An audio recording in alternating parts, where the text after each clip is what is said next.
We don't erase trauma. It informs partly who we are, but it doesn't have to be our main identity, and it certainly doesn't have to rule us. Limit your exposure or constant exposure to things that you can't influence. There is hope. There's nothing special about Ben. Ben didn't get me out of this. It's actually, we all have the ability to, with a bit of guidance sometimes, to move through a tough time. Hi everyone, welcome back to Legacy Podcast. I'm UTHRIVE, and this is the show where we bring in influential people, doctors, and leaders who are making a real difference and leaving a legacy. Today, we're talking about something that affects us all, whether we realize it or not. That's our nervous system. Why so many people feel constantly stressed, overwhelmed, or stuck? And what can we actually do to feel more calm and steady again, especially during stressful seasons of life? Our guest today is Dr. Ben Jespersen. Dr. Ben is a chiropractor, an active release techniques provider, a medical acupuncture practitioner, and a Canadian Certified Counsellor at UTHRIVE. He takes a compassionate, person-focused approach and uses different methods like CBT, somatic therapy, and internal family systems. He supports people dealing with things like chronic pain, anxiety, depression, grief, relationship stress, life changes, and feeling burned out. With 14 years of experience, he connects the body and mind in a way that's practical and easy to understand. Well, Dr. Ben, welcome to our Legacy Podcast. How are you today? Hi, Riza. I'm very well. Thanks for having me today. Thank you so much. Well, I really appreciate you taking some time while you have a very busy schedule. But before I go through my questions, which I have written 12 of them, I do want to ask you one thing. When people hear regulate your nervous system, they always think that it's just about calm down. But what do people get wrong about nervous system regulation the most? What do you see in general? Yeah, a couple things come to mind. The first one would be people thinking they're weak for having a perceived or actual dysregulated nervous system. It can happen to all of us, and it does happen to all of us, and we come in and out of it. And telling yourself to calm down, I mean, that's a good step, but often that can lead to gaslighting and feeling like, what is wrong with me? This isn't working. So the part that people often get wrong is taking this on as a sign of weakness, or again, something is wrong with me. I see. And nervous system dysregulation is ubiquitous. We've all experienced it. So that's probably the first thing. If you're experiencing this, it's not just you. It doesn't mean anything's wrong with you. And we'll probably get into this later, but there's a lot of things, simple tools that you can use to actually help regulate the nervous system. Well, we would love to know about those tools. But before we go also towards those, I want to explain to the audience that what is our nervous system? And when you answer the question, I don't want you to give a textbook answer, but for someone who's maybe like a 16-year-old, what would you tell that person? Okay. Yeah, it's the control center of the body. Obviously, we have our brain, we have our spinal cord that goes in our spine and all of our nerves. And the nerves are like phone calls and text messages back to the spinal cord that goes back to the brain. And all of this helps control our muscles, our breathing, our heart rate, our lungs, pretty much everything we do, including how we feel. It can tell us how to feel. There's another side of the nervous system, and we'll be talking about this more today. And it tells us to be hyper alert or in the rest and restore, replenishing state. So there's a couple parts of the nervous system. And again, I move my arm, that's my nervous system telling my muscles to move. But when it comes to anxiety and stress and nervous system regulation, it's this other part. We've all heard of fight or flight. And then there's that other side, the rest and restore. So that's the other side of it that actually leads to people feeling regulated or dysregulated or anxious or not anxious. So there's a couple parts of the nervous system, but that's kind of a simple explanation. Very good to know. Yeah. Thank you so much for that. Well, what are most common signs that someone's nervous system is stressed out? Like, even if the person does not realize it yet, what could be those symptoms? There can be a bunch, and some might have some might have others. Some people might have all of these, but it could be tension, it could be headaches, it could be fogginess in the head, not being able to think clearly, not sleeping well, waking up from a sleep, even if you've slept for 10 hours, non-restorative, and you're still tired. Butterflies in the stomach. It can affect our bowels and going to the bathroom more frequently. Again, I think I already brought up our breathing shallow, all of those sorts of things. So those are kind of the physical signs. Tells. And then obviously some anxiety, some ruminating thoughts, increased worry. I see. Yeah. Well, I do want to ask you something about, when people are stressed, and many of us who are working full-time or going to school full-time have to take care of our family. There's so many things in the world, pay bills, right? Many of us stay stressed for months and even sometimes years. What keeps the body stuck in there? How do we get out of that? What keeps the body stuck in the stress, or just us? For like months and years. The body in particular.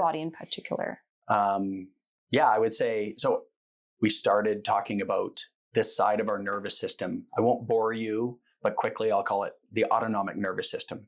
And we have our sympathetic, which is fight, flight, freeze, or parasympathetic, which is the rest and restore and relax. It's again when we have a perceived perception of lack of safety or danger. Even if we don't feel that way, that could show up feeling like I don't belong in this group, or anxious about an exam, which our brain can interpret as danger. Or in more extreme examples, a bad relationship, a physically unsafe situation. That keeps us in that fight, flight, freeze stage, which then goes to our body. And that's where we have muscle tension, headaches, all the things that I just talked about. And once we're in that state, that actually stresses us out more. Unless the signal of danger or safety is removed, we're going to stay in that state. So that's typically why people feel stuck, or they stay in that state. Interesting. You know what? I can relate to myself, and I'm sure many people can relate to themselves too. Me too. 2026. Personally, I have been thinking a lot about mental health, and I do see that a lot of people are thinking the same way, that they, especially Gen Z, that they are more aware of their mental health, their work-life balance, those kind of things. My next question is around those things where we sometimes feel busy and tired, right? But then there is also another part where it is very like dysregulated, when you feel that, okay, things are falling apart. I'm going to the washroom too many times. I'm sweating so much, or I'm having shortness of breath. All these kind of things. What is the difference when people should understand that, okay, there's something going on wrong. I'm not just busy and tired and always waking up tired, but when is the time when you would say like, hey, take some time to reflect upon yourself that maybe there's something going on and maybe you need to seek for help? When is that time? Yeah. This might look different for everyone. This is probably how I'm going to answer a lot of these things, but what comes to mind would be if something becomes chronic. I mean, we've all been busy and we're all tired at times. And there's episodes and seasons of that. And when we are busy, we are going to be tired, and we might be a bit more stressed about things. But when it's chronic and we feel overwhelmed and it's gone on for months and months, even with you, when you examine your life and you feel like objectively, I shouldn't feel this way. I would say when it becomes chronic, that's when we're kind of past that kind of episodic, busy, tired season that we all go through. And we've moved on to probably some form of dysregulation where you should seek out some help. I see. Yeah. Well, I would say for myself, I started having panic attacks at certain situations. And then I realized that, okay, this is my time. I really need to take care of my mind, not just my body. I was seeking mental health help from a professional, and that professional happens to be you. Yeah. So I'm very lucky to have you on my podcast also. At the same time, I do know that there is a lot of people I notice on social media talking at the moment, because it's Bell Talk Mental Health Month, and people are talking about, there are people who have panic attacks, but then there are people who don't have panic attacks. And this is the time when I do want to ask you a question: that how do people understand that their body is in a fight or flight mode? What are the symptoms in our body that we need to understand that there's something going on? Yeah. I think the best way to understand ourselves and be aware where we're at is obviously understanding the signs. And we've talked of some of them. It's the non-restorative sleep. It's being tired all the time. I didn't talk about this, but a sense of overwhelm, sometimes a sense of dread, sometimes a degree of hopelessness, again, increased heart rate, poor sleeps, always tight, headaches, physical manifestations when people shouldn't feel this way. Okay, now, Dr. Ben, my next question is about something that I have felt, and I've noticed some of my coworkers feel that way. It's about when your stress actually ends up affecting your body, where you have either headaches or, like jaw pain, also like shoulders gets tighter, and then fatigue. Now, how does that actually happen? Like, how long does it take when a person starts feeling it in their body? Again, it depends on the individual. Some people, it's like auto dial, speed dial to their body.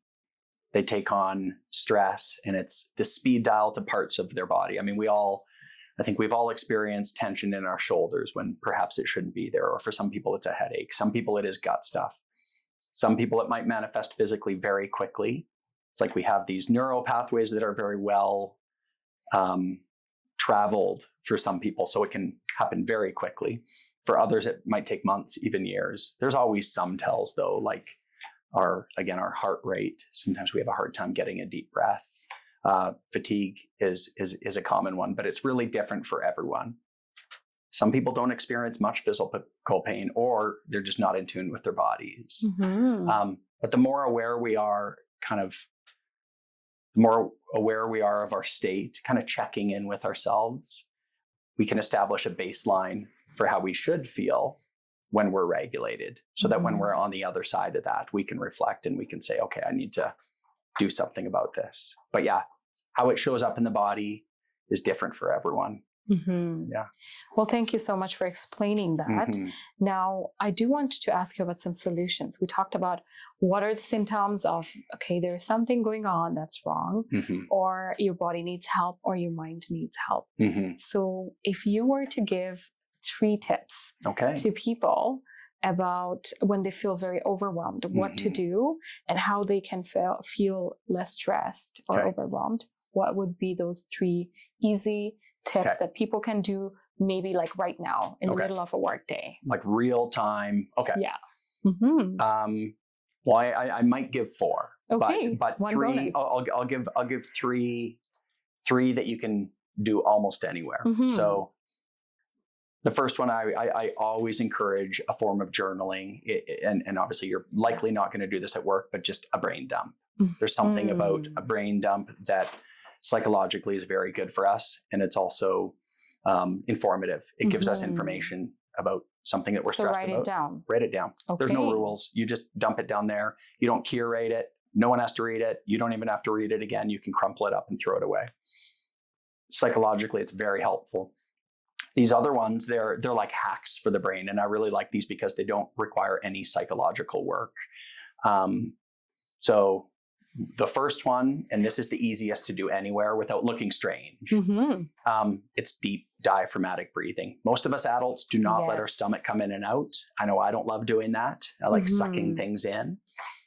So this one is counterintuitive for that, but it's breathing in your nose and out of your mouth slowly, and allowing your stomach to come in and out. And if you watch young children, this is how they breathe. The other one, and I'll explain why these work. The other one would be humming and singing. Obviously, you're not going to be at work singing unless you're a singer. I love to do that. Okay. Yeah. I mean, but it's not right for everyone. It's not right for everyone. But if you're alone in the car or you're in the shower, humming and singing works. The reason breathing, humming, and singing, and there are more, but these are the most accessible. The reason they work is they signal to your brain, we're safe. And again, safety is not always physical safety. It's safety. Am I again, sense of belonging, or our brain can perceive many things as unsafe.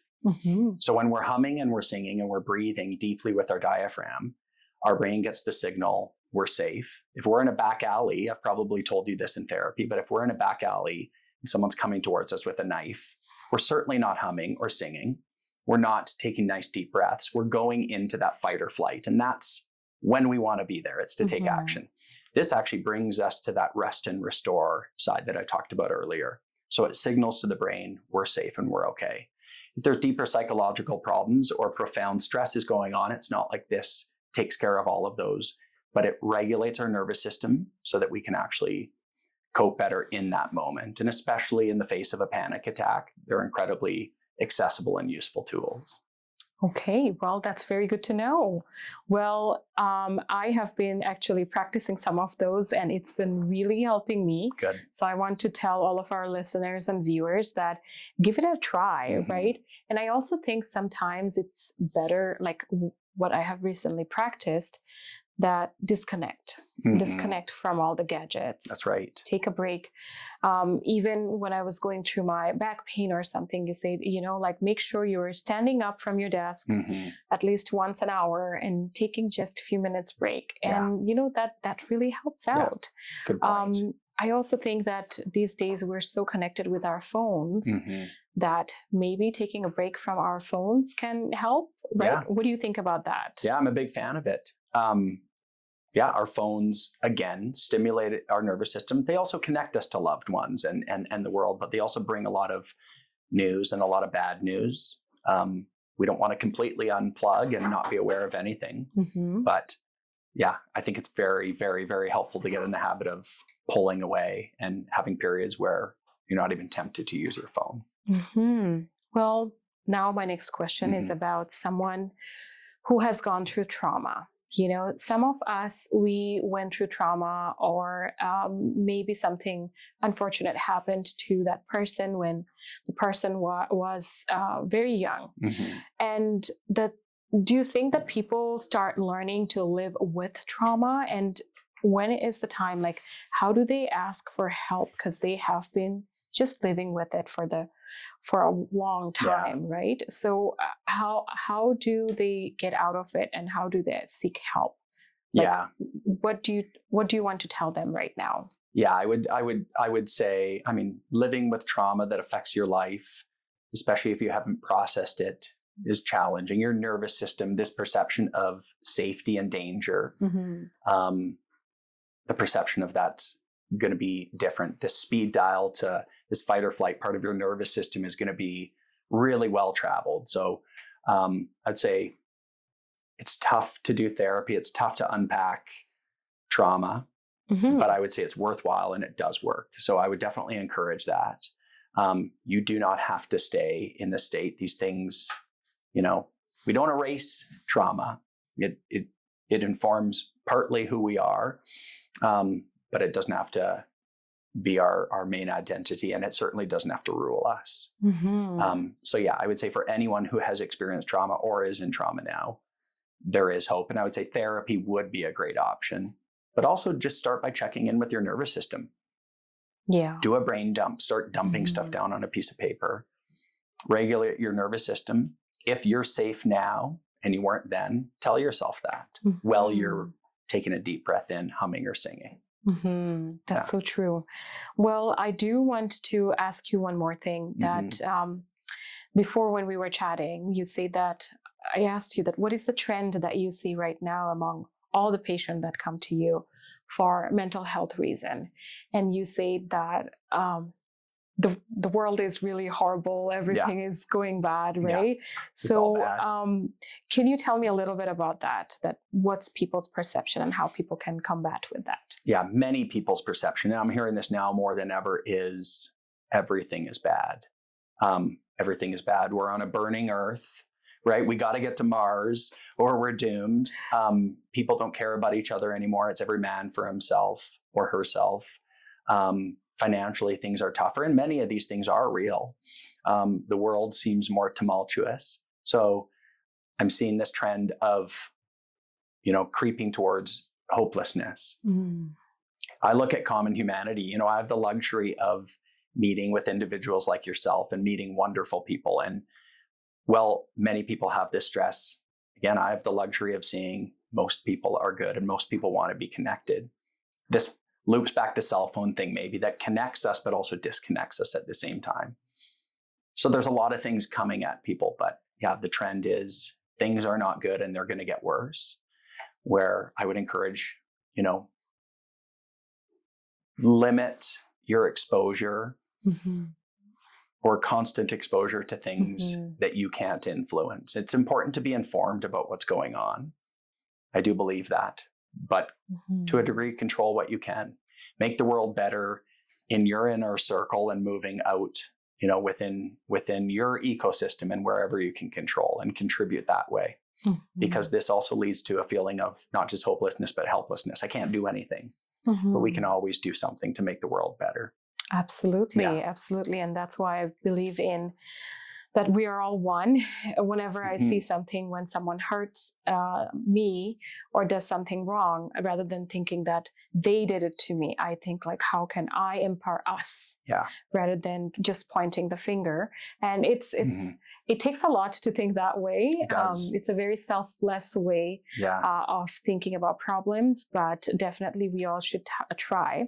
I'm towards we're pretty much closer towards the end of our podcast, but I have so many more questions. I'm going to ask just a couple more. Okay? Of course. And my next question would be, what do you love the most about your role in case people want to study psychology and they want to become a counselor? What's the most rewarding thing that you have in your profession? It's when people say, I'm going to tell you something I've never told anyone else. No, that's not the most rewarding. That's just part of the job. Yeah, I would say it's a profoundly privileged job that you get to share an hour with someone else once or through many sessions, and have them open up to you and be vulnerable. And we work together, we collaborate as a team. And the wildly rewarding part is being able to help people, but we do it together. That's the beauty. People come and they bring stuff and we unpack stuff together, but really we're problem solving together. They're not just bringing stuff to me and I'm some genius with all the answers. It's we work together and we collaborate, and that I would say is the really rewarding part. Thank you so much for sharing that. Wow. A lot of people who are in the field of education, they also see that this is like this is something where you pass on to another person and empower the other person. I can see the same thing happening with you, where a person comes in maybe feeling weak or sad or stressed, and you help the person get out of the door feeling better than how they were. Absolutely. My second last question to you is, what do you do in your personal life to battle with stress, or, when your nervous system is not like feeling funny or the butterflies? What do you do in your personal life? What are those practices that maybe we can also follow? Well, I don't believe in this stuff personally for me. No, just kidding. I do. No. I do a lot of stuff. I think I was very late to the game in learning these tools, and it's really about tools. But yeah, I'm not good at this, full disclosure, but I force myself to. I do this brain dump when I'm feeling overwhelmed and I might not even know my feelings. I'll grab a piece of paper and Ben, there are no rules, write anything down, and it can be anything. I definitely do the deep breathing. I definitely do the humming. I love singing. Those really work well for me. For me, exercise is really important. And if you're not an exerciser, don't feel bad about it. There's a lot of things we can do, but that for me is very helpful. And then just overall, it's not meditation for me, but it is mindfulness. And you brought this up earlier. I do unplug from my phone. And my phone call, like I was going to say, it calls to me literally, but also figuratively. It's like, and interesting. So I have to discipline myself to put it away and just be still. Be still. I know that you have 4 sons. I do. And you're happily married for the past 20 years. I am, yeah. Do you do that to, like, do you tell your kids also to do that, to be away from gadgets for a bit? Yeah. I mean, I'll credit my wife more for this. She's, including mental health, actually, she adopted a lot of these things even before I became a therapist. But yes, we definitely limit their screen time. They don't have phones, actually. I'm not judging towards people with kids with phones at all, but it works for us. But yeah, we've definitely passed on some of these things for them. And the humming thing actually is interesting. One of my kids in particular, I've noticed over the last several years, he's a hummer, and I now pay attention to when he hums, and he doesn't know he's doing it or why, but he's regulating his nervous system without having heard of that tool by humming. But yeah, we definitely pass these things on to them. Well, thank you so much for sharing your, story from your personal life. And I always believe that I think people, when we always say that professional life, personal life, it's all part of the same thing. You know, you're not wearing a different face at different times. It's you at the same time. So some of the times we bring in our stress or sadness or problems from that happen in our personal life, and it affects our professional career too, and vice versa. Certainly. I am an example of that because I love my job so much that I'm always thinking about it, even when sometimes maybe I should take it up. Unplug, but you are thinking about that. The last question right now is my most favorite question of the Legacy podcast, and that is about legacy. So, Dr. Ben, what is going to be your legacy that you leave behind for the next generations? What is my legacy? I mean, I think personally, as a dad, it's the legacy of hopefully, not perfectly, modeling what a good man is for my boys, not a perfect man. That would be my legacy for them. And then the other one would be professionally for my patients. I show up every day as a flawed human with different capacity every day, but doing my best every day, and wanting the best for them, and trying to, again, collaborate with them and hopefully have them leave my sessions and leave their time with me feeling better. So my legacy, again, for my boys is one thing, and then for my family, for my clients and patients, it would be that there is hope. There's nothing special about Ben. Ben didn't get me out of this. It's actually, we all have the ability to, with a bit of guidance sometimes, to move through a tough time. So I don't know if that answered your question. I don't know if that is a legacy, but that is a legacy. Absolutely. You will be leaving a positive impact, not only in just your children's life, but so many other people that you have been seeing and empowering, not just cracking the bones as a chiropractor, but also cracking the bones of people's mind. Cracking their mind. But thank you so much, Dr. Ben, for being here with us today. You're welcome. I had fun. I had fun too, and we hope to continue this conversation through another episode or maybe another guest speaking session. That'd be great. But I truly appreciate for everything that you have done for people, and you continue to do so. Thanks for having me. Thank you, Riza. Thank you.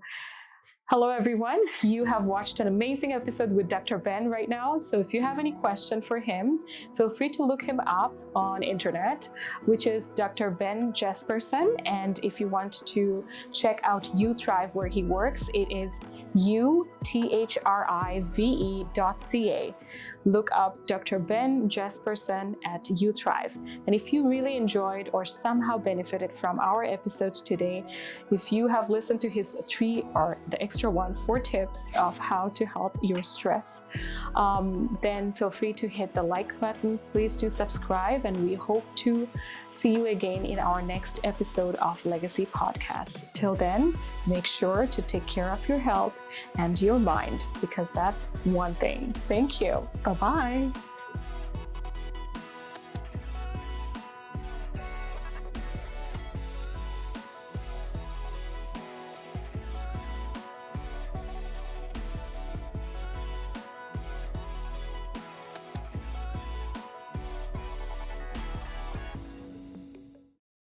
MCG, Making Communities Great.